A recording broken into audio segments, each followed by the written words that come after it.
दुरानी साहब, आपने ख़ुद भी ये बड़ी कोशिश की कि इत्तेहाद हो जाए, आपस में जो है ना मामलात मुज़ाकरात हो जाए और चीज़ें जो बेहतरी की तरफ चली जाएं, तो आपका जो ज़ाती तजुर्बा था उसकी रोशनी में बताएं कि माइनस इमरान खान क्या कोई मुज़ाकरात वाकई हो सकते हैं या नहीं? मेरा ये ख्याल है कि माइनस इमरान खान मुज़ाकरात का कोई फ़ायदा नहीं है, और इमरान खान के साथ वो नताइज लिए जा सकते हैं जो माइनस में लोग लेना चाहते हैं। देखें, गारंटी किसी की कोई, इमरान खान जितना भी इस वक्त वोट बैंक है वो इमरान खान साहब की जात का है। इस वक्त पब्लिक के अंदर जो चीज सबसे ज्यादा इस वक्त इमरान खान साहब को फायदा दे रही है वो इमरान खान साहब को जेल में रखना है। इमरान खान साहब से रिकंसिलिएशन का सबसे पहला तकाजा तो ये होगा कि उनको जेल से आप वापस ले आए, तो कम से कम सरकारी खर्चे पे उनकी पॉपुलैरिटी जो रात दिन दुगनी तरक्की कर रही है अब हो जाएगी। ठीक है ना जी। दूसरी बात जो उसका ये फायदा, अगर मजीद उनको आपने चेकमेट लगाना है तो उनकी पार्टी को इक़्तिदार दे दें, आप खुद मतलब ये है उन्हें अनपॉपुलर करने के तरीके खुद हाथ में हैं, लेकिन दूसरे तरीके आजमाए जा रहे हैं जिससे वो उल्टा पॉपुलर हो रहे हैं। लेकिन दुरानी साहब, आपने शायद वाहिद शख्सियत है आप इस वक्त पाकिस्तान में, समीना दुरानी साहब ने बड़ी अहम बात की है। आपने कहा कि इमरान खान से वो काम लिया जा सकता है जो कि माइनस इमरान खान लेना चाहते हैं, तो क्या इमरान खान साहब जो हैं वो अपने बयानिए से नीचे हट जाएंगे? उनका बयानिया क्या है मुझे ये बता दें। उनका बयानिया ये है कि मैं मतलब सियासतदानों से बात नहीं करूंगा, मैं आर्मी चीफ और DGISI से बात करूंगा। उनका बयानिया ये है कि मैं पार्लियामेंट में बात नहीं करूंगा, या उनका बयानिया क्या है? देखें, उनका बयानिया तो वो बयानिया है जिसके बारे में मतलब मुख्तलिफ आरा कायम करी जा सकती है। इस वक्त उनका जो बेसिक कंसर्न है वो ये है कि वो अवाम के अंदर अपने आप को रेलेवेंट रखना चाहते हैं, जिंदा रखना चाहते हैं और अपनी पॉपुलैरिटी को इंटैक्ट रखना चाहते हैं। उनकी डिमांड्स तो बड़ी सिंपल हैं, वो तो कई दफ़ा सामने आ चुकी हैं कि उनका ये कहना है कि जो हमारा मैंडेट है उसके ऊपर, हमारे मैंडेट के ऊपर शफाफ तहकीकात करा के हमारा मैंडेट वापस करें, और जो लोग जेलों में हैं उनके मेरिट के ऊपर फैसला करें, उन्हें रिहा होना चाहिए, बिला वजह का जबर नहीं होना चाहिए। बाकी सारी चीजें जो हैं उसके ऊपर जाहिर है डिमांड्स तो उनकी बेसिकली ये है। लेकिन इसमें यह भी शामिल कर दें कि उनका बयानिया वो है जो टेलीग्राफ में लिख चुके हैं, उनका बयानिया वो है जो वो रोजाना मीडिया से बात करते हुए बयान करते हैं। ये बताएं किस सियासतदान का क्या बयानिया है? मियां साहब का क्या बयानिया है? वोट को इज्जत दो। जरदारी साहब का क्या बयानिया है कि मैं ईंट से ईंट बजा दूंगा? इमरान खान साहब का भी ऐसा एक बयानिया है, ईंट से ईंट बजाने वाला। असल बयानिया सियासतदान का इक़्तिदार। और इस वक्त आपने जो साहब ने बात की बिल्कुल ठीक की कि वो कुछ भी नहीं मांगते। वो कहते हैं कि हमारी सीटें जो हमने जीती हुई हैं वो हमें दे दें। और वैसे अब अगर सीरियस साइड के ऊपर आप एक पॉलिटिकल रिकंसिलिएशन अगर आप चाहते हैं, मुल्क को आगे ले जाना चाहते हैं, तो उसका वाहिद तरीका ये है कि आप पार्लियामेंट में जो जिसकी अक्सरियत बनती है उसको लाके। दुरानी साहब, आपके नजदीक में वाकई अक्सरियत PTI की है इन इलेक्शंस में? क्योंकि बहुत से लोग इस पे उनकी अपनी पार्टी के लोग कह रहे हैं कि इवन मियां साहब अपनी सीटें नहीं जीते। अभी मिफ्ता का आपने शुरू में सुना होगा गुफ्तगू का कुछ हिस्सा, तो ये तो बहुत से लोग इस बात पे बाकायदा कहते हुए नजर आते हैं कि PMLN के पास अक्सरियत नहीं थी। जी, आप इनोसेंट क्वेश्चन कर रही है। ये वो कहते हैं बच्चा बच्चा बूटा बूटा आलू बारा जाने। मैंने कहा आपसे भी सुन लूं। मतलब ये है कि इस वक्त ये वो हकीकत है जो शायद हुक्मरानों के अलावा हर एक को पता होगी।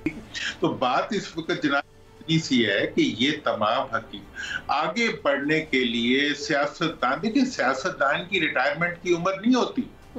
सियासतदान की जिंदगी जो होती है वो उसके तनव्वु और उसके आगे बढ़ने और उसके फ्यूचर की पॉलिसीज के अंदर पैदा होती है। बिल्कुल ठीक बात। हमारे लेकिन इसमें आपने जो भी वैसे बात की है, मैं दुरानी साहब इस पे मैं ये जरूर आप दोनों के बल्कि कमेंट लूंगी, इमरान साहब का भी और आपका भी। इमरान साहब, जैसे दुरानी साहब ने बात की कि सियासतदानों की रिटायरमेंट नहीं होती, बहुत से लोगों का ये ख्याल था कि अब मियां साहब जो हैं वो रिटायरमेंट के करीब हैं सियासत के, एक आखिरी हिस्से में उम्र के आप जो सियासत कर रहे होते हैं, और इस पर उनकी अपनी पार्टी के जो लोग, उनके करीबी लोग रह चुके हैं, वो तनकीद कर रहे हैं कि उन्हें ग्रेसफुली ये दिखानी चाहिए थी और एक्सेप्ट करते जीत।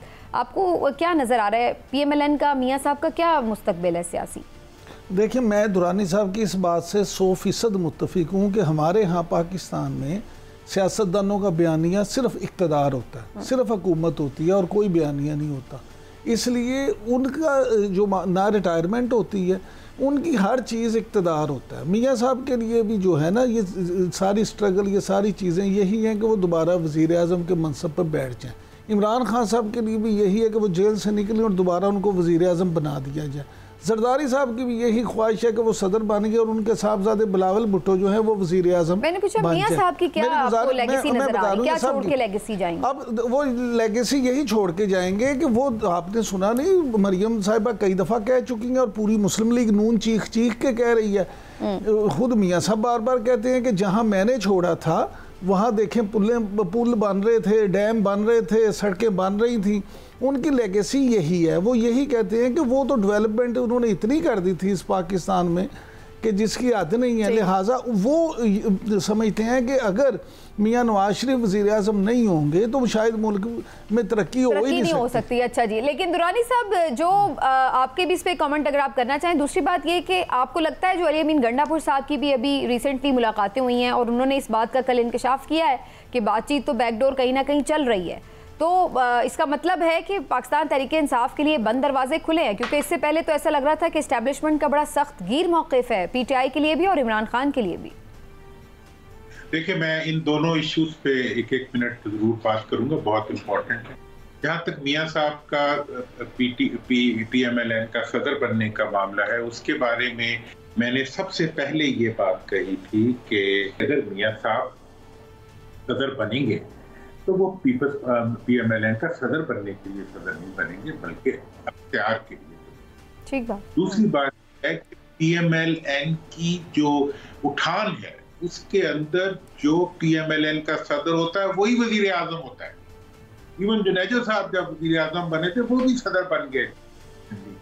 इसी तरह शहबाज साहब जब वजीर आजम बने तो वो भी सदर बन गए। इसी तरह आज अगर नवाज शरीफ साहब सदर बन रहे हैं तो इस सूरत में उस रिवर्स साइकिल के चलने का इम्कान, गो के उसमें रुकावटें बहुत सी हैं, लेकिन वो यकीनी तौर पर हिम्मत वो एम कर सकते हैं कि वो दोबारा जो है वो उस चीज का सदर बने मुस्लिम लीग के। और जो जहां तक सवाल है इसका, और ये होता है नहीं होता इट्स डिफरेंट, लेकिन ये होने का इम्कान बिल्कुल है। और जिससे ये वाली बात बिल्कुल सर्टेन है कि लीडरशिप को अवाम ही माइनस कर सकते हैं। इमरान को भी माइनस अवाम कर सकते हैं, मियाँ साहब को भी माइनस अवाम नहीं किया है। जब अवाम प्लस करेंगे प्लस भी हो जाएगा।